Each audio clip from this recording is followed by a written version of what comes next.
let's get down to business, folks. My comments tonight will be relatively brief, but I can assure you they will pack a wallet.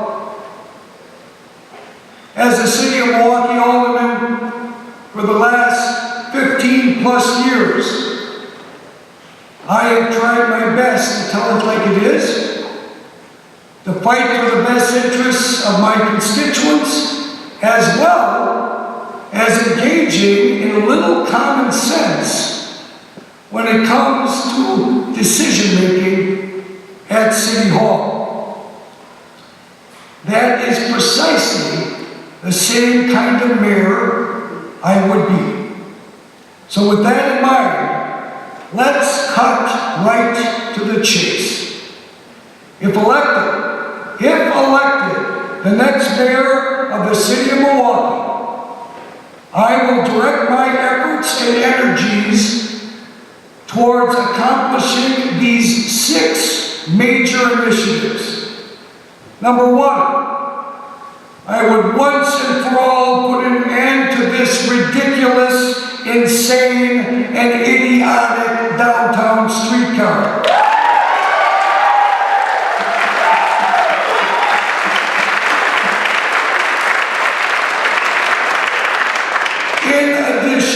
I would work with Congress to reallocate those funds to more pressing transportation needs. I might add, this is the same streetcar in which the mayor refused the people a voice in the form of a referendum. Number 2, we're going to take whatever steps necessary to reduce crime and restore order to the streets and neighborhoods across Milwaukee. And I mean all neighborhoods.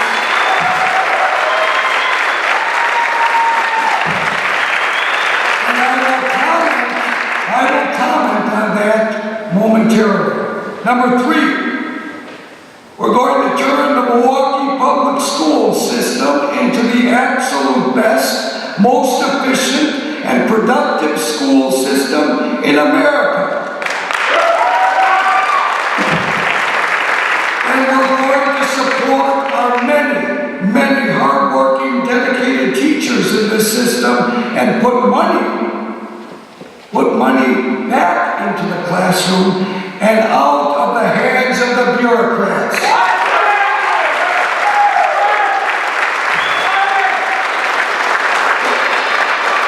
However, I caution you, this will not occur, in my opinion, without a mayoral takeover of that system, which is indeed my goal. Number 4, we're going to tackle our joblessness and unemployment issues head on. We will create the most welcoming, supportive, and proactive business environment of any city in America. All this in an effort to foster business development and growth. In a nutshell, the business of Milwaukee is going to be business. In addition, this effort will include the hiring of up to 1,000 unemployed residents for public works and public service jobs. Number 5, we're also going to tackle something else head on, and it's this. We're going to once and for all pave our roads, fill our potholes,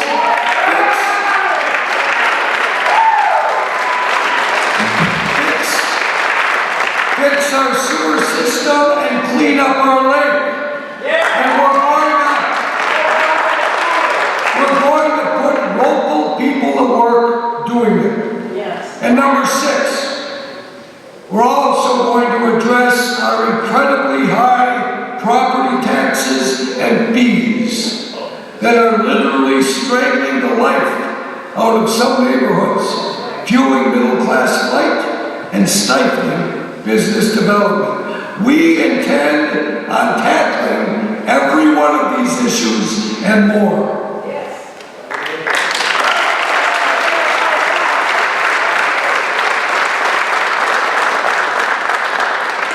Over the next 6 to 8 months, I will be laying out detailed plans on every one of these issues, how we intend on implementing them, and how we intend on paying for it all.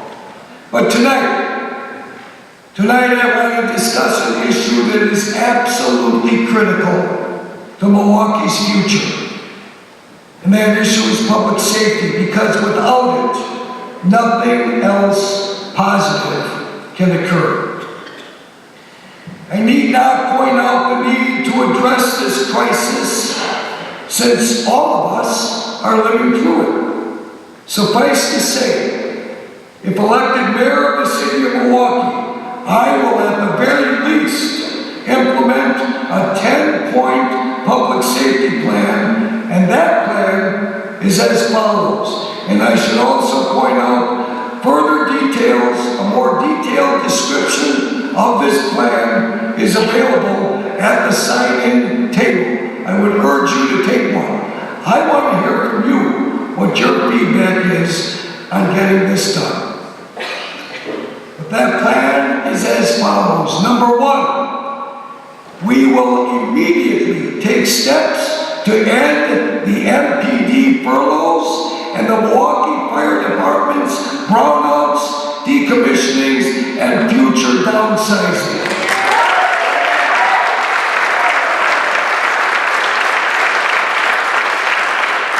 In the incredibly violent world we live in our post-911 society, we simply cannot afford to reduce the size of our first responders. We need them. Let's give our cops and firefighters a big round of applause.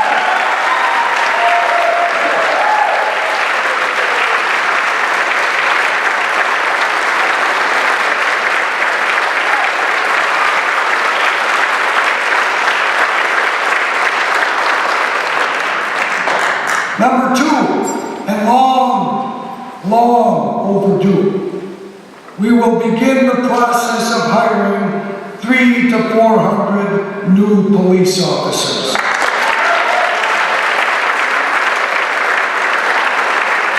Number 3, we will immediately rescind Chief Flynn's no pursuit policy.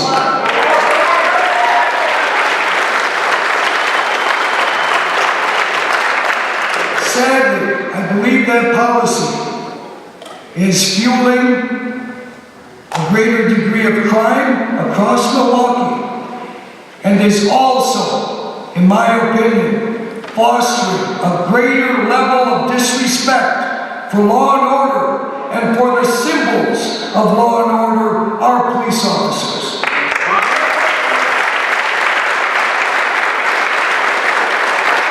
Number 4, I will seek introduction and passage of state legislation allowing the mayor of the city of Milwaukee to appoint its police and fire chiefs. Yes. Number 5, we will begin the process of downsizing the Milwaukee Police Department command staff. The bottom line is this: we've got far too many chiefs and not enough Indians.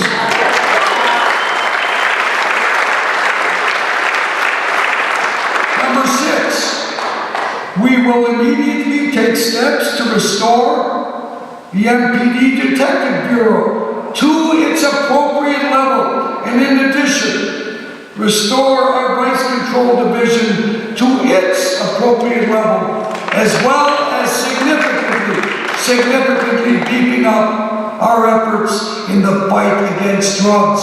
Drugs are strangling this community. I see it day in and day out. And the impact on this community is devastating. The impact on young people, the impact on families. By God, we've got to do something about it. We need a department that can respond when we call for help.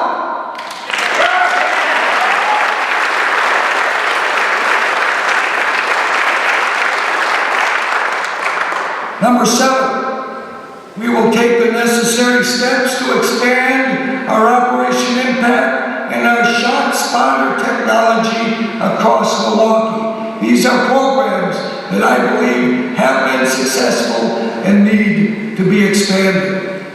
Number 8, we'll also work to expand and bolster our community prosecution unit. These are district attorneys working right at the districts with our police officers addressing nuisance properties.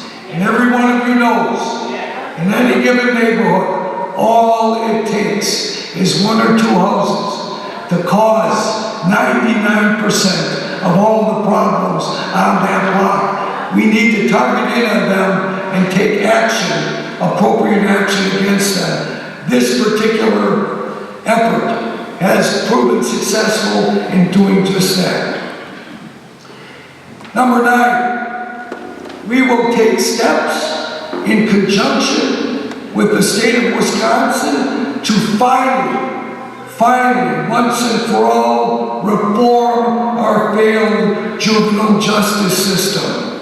And that may indeed involve the reopening the Ethan Allen School for Boys.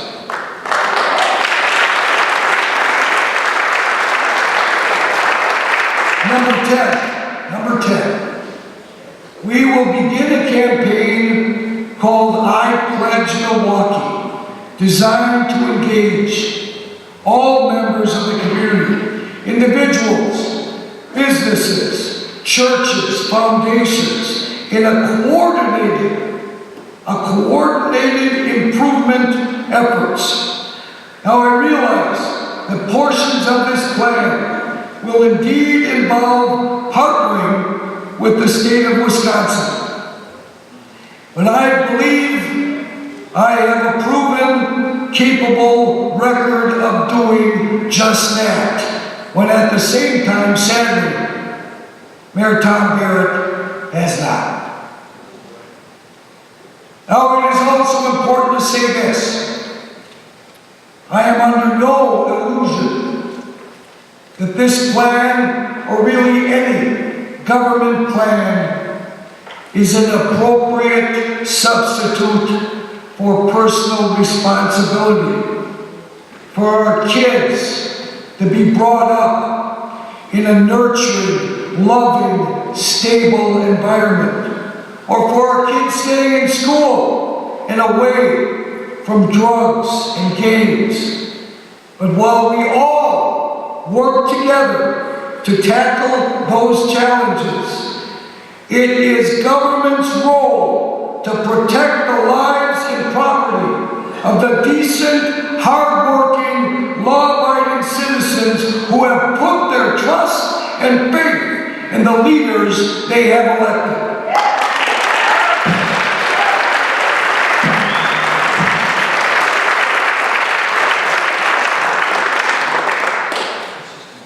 Now some will undoubtedly say, Bob, you're taking on too much.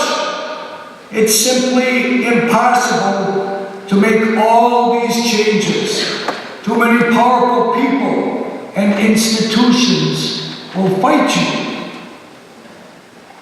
And I've got to tell you this.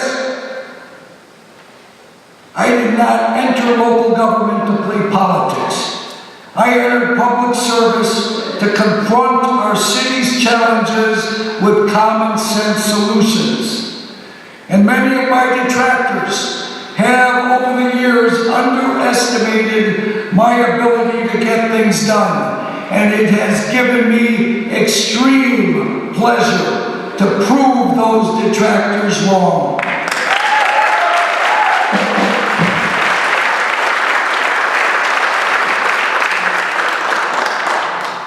Now make no mistake, the fight will not be easy, but what, really think about it, what in life truly worthwhile is ever easy? We as a community must summon the strength, the courage, and the determination to break the shackles of the status quo. And the face of the status quo is Mayor Tom Barrett. I am inviting each and every one of you to here tonight and across this great city of Milwaukee to get up off the bench, step off the sidelines, and by God, get in the game. This is not a one-man show, but I believe there is no limit to what this community can accomplish when we're all pulling in the same direction.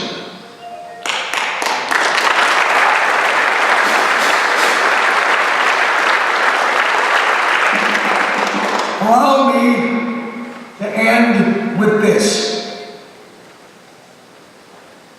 I've always considered myself a student of history. So I'm going to reach back into history for my final comments. 75 years ago, almost to the day, 75 years ago, May 1940, London, England. A parliamentary debate was raging. The question in that debate: should Neville Chamberlain, the current Prime Minister, stay on or should he be replaced? Chamberlain had been Prime Minister for many years. Also, he was well liked by many. He was a nice guy. However, it became increasingly apparent he simply wasn't up to the job. He wasn't the man for the times. After all, England was at war, and Chamberlain had proved himself to be a tepid, indecisive appeaser. He literally stumbled and bumbled both England and Europe into World War II. And yet he stubbornly clung to power, never giving an inch, never taking responsibility himself, continuing to blame others for his mistakes and lack of leadership. At the height of that debate, to a packed and overflowing crowd in the House of Commons, a member rose, a longtime member, by the name of Leo Amory. Small man physically, only 5'4", but a big man when it came to courage and conviction. Amory gave a lengthy speech outlining reason after reason why at this time his friend Neville Chamberlain needed to go. He ended his speech by shaking his finger at Chamberlain and proclaiming these words. The same words I say tonight with all due respect to His Honor, Mayor Tom Barrett. You have stayed here too long for any good you have done. You have stayed here too long for any good you have done. Go. Just go. For the love of God, sir, go. Thank you all so very much. God bless you.